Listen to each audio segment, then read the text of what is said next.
안녕하세요. 오늘 발표를 맡게 된 지능형 신경공학 연구실 소속 김우진입니다. 오늘 제가 발표할 논문은 Effects of Workstation Type on Mental Stress FNRS 스터디로 내용은 작업장에서의 멘탈 스트레스에 대한 논문입니다. 저널은 휴먼 스펙트로, 임팩트 팩터는 2.9이고 P사이콜로지와 이 비헤비얼 사이언스에서 Q1급 논문입니다. 다음으로 인트로로 첫 번째 문단에서는 스트레스에 설명하고 있으며 스트레스 반응은 편도체로부터 시작된다고 합니다. 두 번째 문단에서는 이러한 편도체와 전두엽이 해부학적으로 연결되어 있으며 전두엽이 스트레스와 관련이 있다고 설명하고 있습니다. 세 번째 문단에서는 스트레스가 유럽에서 문제가 되고 있다고 합니다. 네 번째 문단에서는 작업장에서의 스트레스가 문제가 되고 있다고 합니다. 다섯 번째 문장은 조금 긴데 간단히 요약하면 작업장에서의 스트레스에 대해 설명하고 있으며 스트레스 요인을 식별하는 것은 예방의 핵심 요인이라고 합니다. 여섯 번째 문단에서는 자세에 따라서 스트레스를 받을 수 있다고 설명하고 있습니다. 일곱 번째 문단에서는 이제 스트레스 식별에 FNIRS들이 사용되고 있다고 말하고 있으며 마지막 문단에서는 그래서 본 연구에서 FNIRS를 이용해서 자세에 따른 스트레스 정도를 확인하고자 한다고 합니다. 다음으로는 패러다임 먼저 설명드리면 몬트리올 영상 스트레스 과제, 줄여서 MIST를 수행하였다고 합니다. MIST는 간단히 수학 문제를 푸는 것인데 40초 동안 0에서 99 사이의 범위에 3개의 정수가 나타나면 이를 더하거나 빼서 값을 계산하는 것이며 이후 20초간 쉬는 것을 한 개의 블록으로 하였다고 합니다. 실험은 총 6블록으로 먼저 헤비추에이션의 30분 기간 동안 MIST를 연습했다고 하는데 이때 되도록 빠르게 정답을 입력하라고 주어졌다고 합니다. 이후 알파 아밀레아제를 측정한 후 실험을 진행하는데 실험은 오른쪽과 같은 두 개의 자세로 나누어 실험을 진행하였다고 합니다. 이때 정답 입력 시간은 헤비추에이션에서의 정답 시간의 90% 정도만 주어졌다고 하며 정답이 맞았는지 틀렸는지 시간이 지났는지를 표시해줬다고 합니다. 이러한 부정적 피드백을 하면 높은 수준의 스트레스를 유발할 수 있다고 합니다. 그리고 실제 정답률이 90%를 넘어도 압박을 주기 위해 정답률이 85%라고 표시하였다고 합니다. 태스크가 끝난 직후 다시 한번 알파 아밀레제를 측정한 후 10분 뒤 다시 측정한 다음 나사 작업부와 지수를 이용한 평가를 진행하였다고 합니다. 다음으로는 데이터인데 피험자는 총 10명이었습니다. 프로토콜은 두 개로 나눠지는데 한 개는 인체공학적으로 잘 살게 된 SE, 편한 자세와 인체공학적이지 않은 이 SNE 자세로 각각 실험하였다고 합니다. 각 실험은 최소 하루 차이를 두고 실험을 진행했다고 하고 자세는 이 위와 같은데 간단히 이 편한 자세는 의자 높이가 조절이 가능하고 불편한 자세는 의자 높이가 높게 고정되어 있는데 그렇기에 다리 각도가 좀 높고 이 거북목 자세가 되는 등이 불편하다고 합니다. 다음으로는 이제 피처인데 침에서 나오는 교감신경계의 활성화로 분비되는 알파 아밀레아제로 이 스트레스 상황에서는 이 SAA 그러니까 알파 아밀레아제의 양이 증가한다고 합니다. FNILS는 전두엽에 32개의 채널만을 사용했다고 하고 샘플링 레이트는 10Hz이며 모디파이드 비어 램버트 법칙으로 옥시헤모글로빈과 디옥시헤모글로빈을 추출하였다고 합니다. 이후 밴드패스 필터링을 진행하였고 500ms의 무빙 에버리지 필터를 사용하여 고주파 아티팩트를 제거했다고 합니다. 이후 이전에 나왔던 이 실험 프로토콜의 이 베이스라인을 사용하여 이 베이스라인 컬렉션을 진행하였다고 하며 5개의 RI로 나누어 분석을 진행하였다고 합니다. 다음으로 결과입니다. 이 왼쪽이 그림은 이제 작업 성능에 따른 결과인데 통계는 이제 피험자가 비모수이긴 하지만 본표련을 적용한 t-테스트를 통계를 진행하였다고 하며 이때 성능에서나 반응 속도에서 p-밸류가 이 0.01보다 낮은 그러니까 이 평소 표수 방식에서는 이 별 2개 정도의 차이가 나다고 합니다. 이 정확도와 이 퍼포먼스와 리액션 타임 둘 다 해서 RAC 결과는 이제 실험이 다 끝난 이후 측정한 나사 부하 척도인데 각각 이 정신적, 신체적, 시간적 요구와 이 자신의 성과, 노력, 좌절, 가중 작업 부하 등을 의미한다고 합니다. 이때 투웨이 아노바를 적용했을 때 PD 그러니까 신체적으로 더 많은 요구가 있었고 또한 좌절, 노력 그리고 가중 정신 작업 부하에서 더 높은 값을 보였다고 합니다. 이 전체 결과에 대해서는 따로 논의가 없었는데 아마 당연한 결과라서 그런 건가 생각됩니다.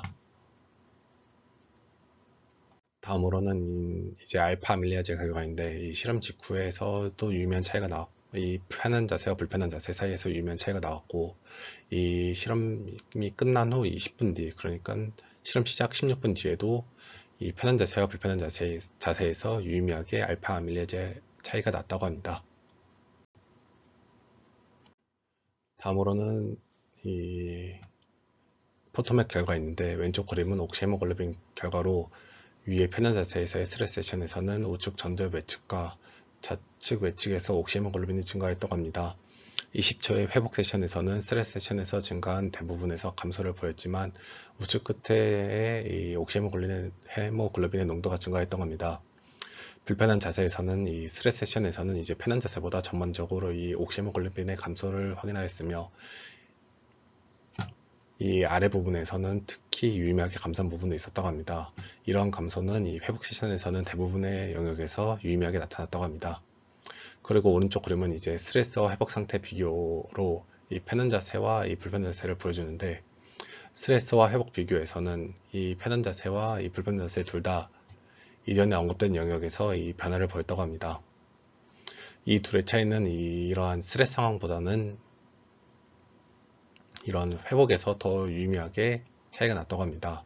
이러한 결과들은 스트레스 상황에서 전전두엽 피질에서의 하위 영역이 분리 가능함을 입증하였다고 하는데, 이전 연구에서의 회복 상태 동안 전두엽 위 아래 영역에서의 옥시모글로빈의 비활성화를 확인한 fMRI 결과와 일치한다고 합니다. 다음으로 이전 포토맵을 채널별로 통계한 결과로, 이 테이블은 스트레스와 회복 기간 비교인데 편한 자세와 안 편한 자세로 나누었고, 또한 각 ROI의 채널에 따라 구분하였다고 합니다. 빨간색 박스는 이제 편한 자세와 완전 편한 자세에 대한 비교로 회복 기간과 스트레스 기간 둘 다 이 편한 자세에서 옥시헤모글로빈 값이 유의미하게 높았다고 합니다. 이는 편한 자세에서 뇌활성화와 효율성을 편한 자세가 이제 지원할 수 있었음을 의미한다고 합니다. 다음으로는 스트레스 상관관계에 대한 결과로 각 자세에 따른 스트레스와 회복 세션에 대한 결과로, 빨간색이면 높은 유의성을 나타내고 이 파란색이면은 이 낮은 유의성을 나타낸다고 합니다. 왼쪽 편한 자세에서는 이제 오른쪽 위에 DLPFC에서 유의미하게 증가했다고 하며, 이러한 경향은 이 불편한 자세에서도 이 유의미하게 나타났다고 합니다. 이 B와 이 그림은 이제 가장 위에 있던 채널에서의 10명의 평균 옥시헤모글로빈과 디옥시헤모글로빈을 나타내는데, 이 편한 자세에서는 이 태스크 동안 옥시헤모글로빈의 증가를 확인할 수 있었다고 합니다. C랑 F 그림은 이제 스트레스에서 회복 기간을 뺀 건데, 이것에 대한 자세한 설명이 나와 있지 않아서 이것에 대해서 고민을 좀 많이 해봤는데, 아마 이제 파란색 점들이 각 시간 포인트인데 위에 선에 이제 연결되어 있는 이제 각 태스크의 타임에다가 이 레스 상태 평균 데이터를 빼서 계산한 것으로 생각됩니다. 이제 편한 자세에서는 시간이 지날수록 이러한 상관관계가 상승하는데, 불편한 자세는 이제 감소한다고 합니다. 이런 경향은 이제 편한 자세에서 인지적 유연성이 향상되었기 때문에 그럴 수도 있다고 하며, 이러한 연구 결과는 선행 연구와 일치한다고 합니다. 다음으로는 회복과 스트레스 기간 동안 편한 자세와 불편한 자세를 비교한 그림으로, 회복 기간에서는 편한 자세에서 불편한 자세보다 이 라이트 BLPFC가 유의미하게 증가했다고 합니다. 이 스트레스 기간에서는 이전 결과와 같이 라이트 DLPFC가 증가하였다고 합니다. 이 두 결과에서도 마찬가지로 이제 편한 자세에서 옥시헤모글로빈이 가장 많이 증가하는 것이 관찰되었다고 합니다. 이 리커버리에서는 음의 상관관계, 스트레스에서는 양의 상관관계를 보였는데, 이는 워크스테이션 유형, 그러니까 자세에 따라 작업 성과에 영향을 미칠 수 있음을 의미할 수 있으며, 특히 불편한 자세가 안 좋다는 것을 시사한다고 합니다.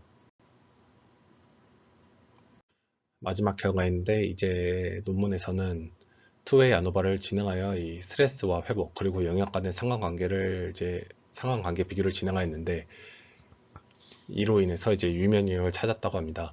간단히 이제 자세와 기간에 따라 차이가 발생하는데, 이러한 차이가 유의미하게 나타난 DLPFC와 RVPFC에 대한 결과로, 이제 편한 자세와 불편한 자세의 차이는 이 회복 기간에서 이 스트레스 기간보다 더욱 유의미하였다고 합니다. 이제 이게 마지막 결과였는데, 이제 결과를 총 정리해 보자면은, 이제 자세에 따라서 스트레스를 받기도 하며, 반응 속도나 성능에 차이를 주는데, 이러한 차이는 FNIRS로 확인할 수 있었으며, 특히 각 채널별로 의미를 부여해서 확인하는 것이 가능하다라고 말하고 있습니다.